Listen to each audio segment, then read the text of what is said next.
So you have started an event planning and design business and you don't know where to start in terms of securing your inventory for your business. So today I'm going to share with you 5 items that you should or should not invest in or place in your inventory when you're first starting out, along with a few other points you need to ponder before making that final investment. So let's go. So one of the first items that you need to start investing in is definitely your table linen. Now, when I first got started in event planning, I went with the basic color because I knew that I could add any other color with that basic color in order to match the style and the aesthetics of my event. For me, that basic color was white because white looks good in just about any setting. I knew that at that time, table runners and table overlays were extremely popular. So I knew that I could add in my color with the table runners, with the table overlays, with the napkins, with the florals. I knew I could add my colors in with that. But for me, I stuck with the basic white because I could get more mileage out of that white linen, and I knew that I could make my money time and time and time and time again.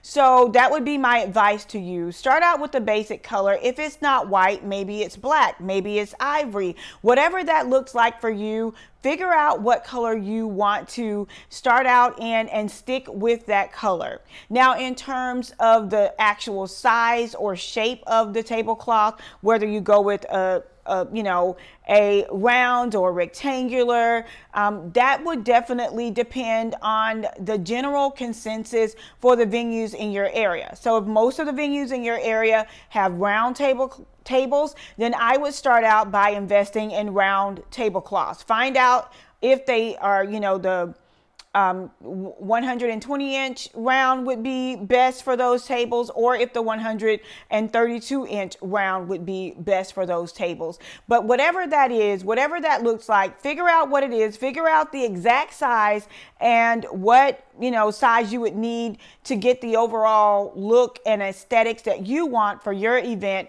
and then start there. In terms of numbers, I would recommend starting out with at least 10. I love a good round number. Most events, I would recommend you staying under 100 people. So 10 tablecloths would be plenty to get started with. So that is my recommendation there. In terms of, the vendor or the supplier that I would recommend starting out with tablecloths, it would definitely be Ephever or Tablecloth Factory. And the reason I say those two is because you get a great quality tablecloth for a very low price. And tablecloths are something that you can use over and over and over and over again. So you definitely want a tablecloth that is a good quality. So when you wash it, you don't have to worry about it coming apart or, stringy, being very stringy and things like that. So definitely invest in a good tablecloth up front. I do like Tablecloth Factory because they do specialize in bulk ordering for, event planners and designers like you and I. So I would definitely start there or at Ephever, and I will leave the link down in the description box below for both of those vendors. So now that you have secured your tablecloths and you have those in your inventory, the next thing I would start with would be my centerpieces and the vessels that would hold my centerpieces. So that is just, I want to be very clear here. Don't just go out buying anything that is popular, anything that is popping at the moment, because those things, are things that you should add onto your inventory as you grow and as your business starts to make money. I think that's one of the biggest mistakes that, new event planners and designers make, is that once an item is a popular, they go out and they start buying all of these items, and that item is popular for that season or for that period of time. And then just like that, it's over, and you have all this inventory that you're not able to use. You have all this inventory that you're not able to reinvent and use, for different events. And so that is something that I would highly recommend you to stay away from. So what would I recommend in terms of centerpieces and vases? Number one, stick with centerpieces and vases that are, transitional, something that you could use at a wedding and a baby shower, and it looks like it belongs there. You want something that is plain and that is basic, but something that you can use time and time again. I highly recommend starting out with clear pieces. You can use clear pieces at events that have accents with gold, or you can use clear or crystal pieces that have accents with silver. If it's just a clear color, you really get your mileage out of those clear items. And if you want to add that pop of color, you add that pop of color in your stemware, in your vases, in your forks or knives or napkins or napkin rings. We'll talk about accessories in just a moment. But that is where you would actually add in your color, but start out with clear. And then once you get your clear, then you want to add in your gold or your silver. But try to stick with one thing and then go along that path. So if you're getting a lot of events that have a request for gold, go with the gold accents next and get your gold collection built, up. And if you have an event with silver, which is very rare, for you or for myself, then I would use my clear. But if I have more requests for gold, then I'm going to start investing in gold, inventory and gold pieces right away, because I know that I'm going to get my return on investment. So that's exactly how I started. I started out with clear, and then gold just started being very popular. So I went with gold, and then gold also blended with rose gold, which was also very popular. And then when you invest in those centerpieces, I think Friday I shared like 5 gold centerpieces that every event planner or designer needs to have. So I will link that video here so that you can check that out as well. So the next item that every single event planner or decorator should have would be furniture. And I know a lot of people think about, okay, well, what type of furniture do I need to add? Now, when it comes to furniture, you need to be extremely careful on how you select the furniture pieces that you want to add in your inventory. And I will tell you why in just a second. So there are definitely some pros and cons as it relates to adding furniture to your inventory. And what do I mean by furniture? Specialty tables, specialty chairs, the throne chairs, all of those things are, very popular items that you see many event planners have. But one of the things you need to consider before buying these things is, number one, do you have a client that is willing to pay? Is your area willing to pay for these items?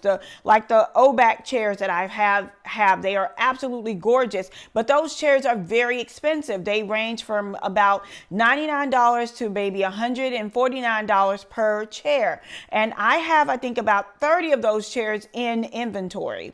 Now, I have only rented those chairs out to my higher end clients. So in the meantime, I have to pay for storage for those chairs. When I get ready to transport those chairs, I have to figure out a way to transport those chairs.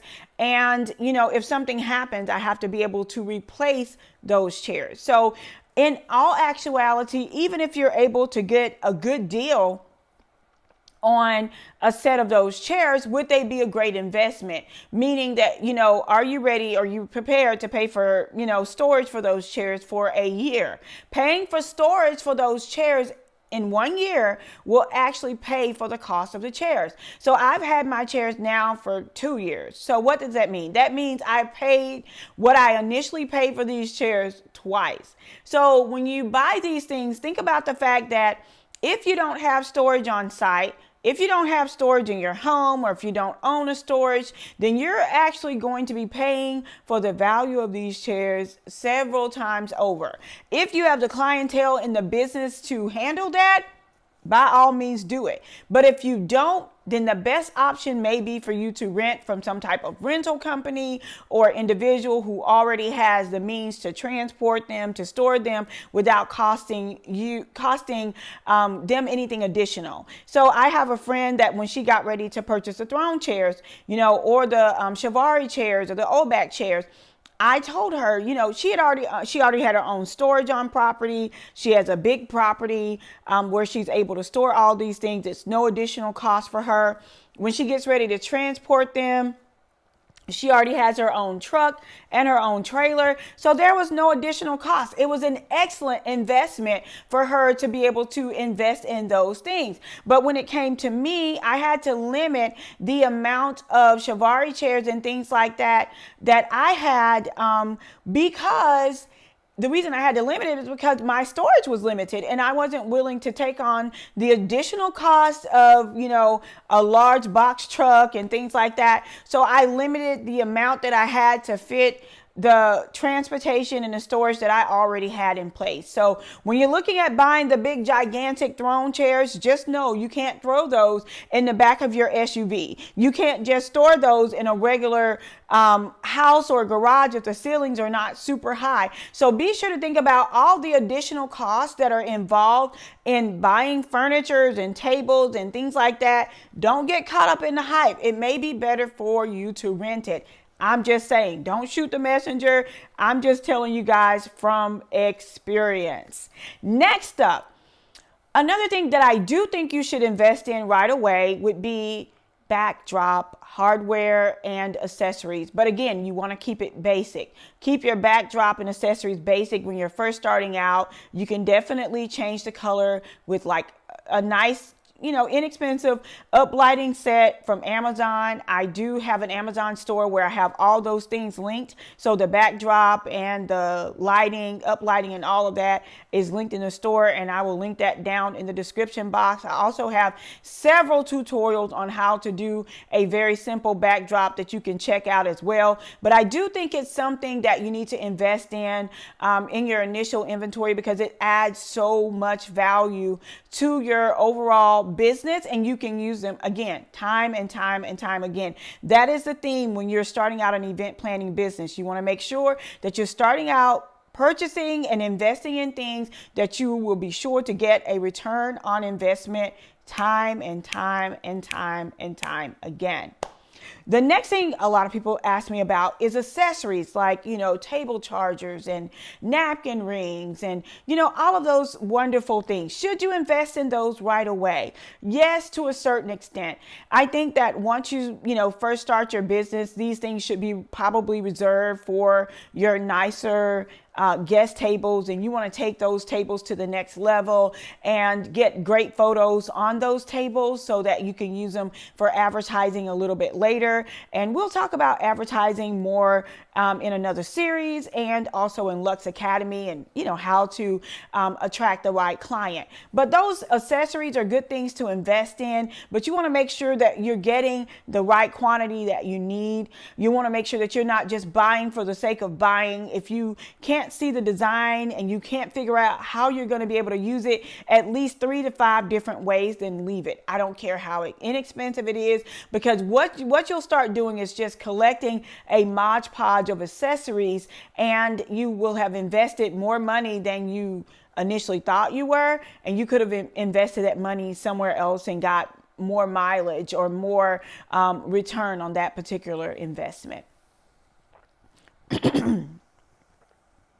And the final thing that I want to talk about is management systems. So many times I think client management systems is the last thing you think about when you're getting into event planning. But I'm here to tell you, by having one, it will put you a head above the rest. If a client reaches out to you and they see that you have a professional management system in place, you have a form that they're able to fill out, it cuts out on so much time. It cuts out on so much back and forth. And you guys have heard me preach this time and time and time again. My client management system of choice has been HoneyBook, and I've used HoneyBook for quite some time now. I am an avid user of it. I'm an advocate for it because it definitely streamlines your processes and your client experience. So I have found that once I started using HoneyBook, my booking for clients increased about maybe 30 to 40%, which is huge. So I love being able to capture them up front. I love having all my forms and contracts in one place, and having that management system to direct them to just makes it, look like you are the professional that you are, and that is simply put. Now, I understand that client management systems may not be for everyone right away. So if that is you, absolutely fine, but make sure you have some type of intake form for your clients. I do have an entire planner for event planners on my Etsy shop. It is definitely worth the investment. Everything that you need to handle your clients and your finances is in that planner. And I will also link maybe a tour of that planner in this video so you guys can see that as well. And if you're interested in joining Honeybook, I do have a free tutorial that I can share with you guys down below, and also a link to Honeybook if you're interested in checking it out. So I hope that these tips helped you guys. I know that I rambled on and on. I'm so passionate about event planning. These videos could be 30, 45 minutes, 3, 4, 5, 6, 7, 8, 9, 10 days. But I'm going to stop it here. If you guys have any questions, be sure to leave them down in the comments below. Don't forget to thumbs up this video and let YouTube algorithm know that you love this content. And by doing that, all you have to do is thumbs up.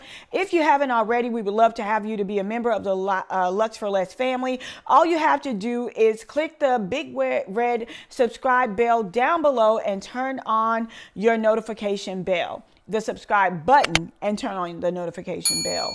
Thank you guys so much again for watching. And until next time, it's Melanie with Living Luxuriously for Less. Cheers.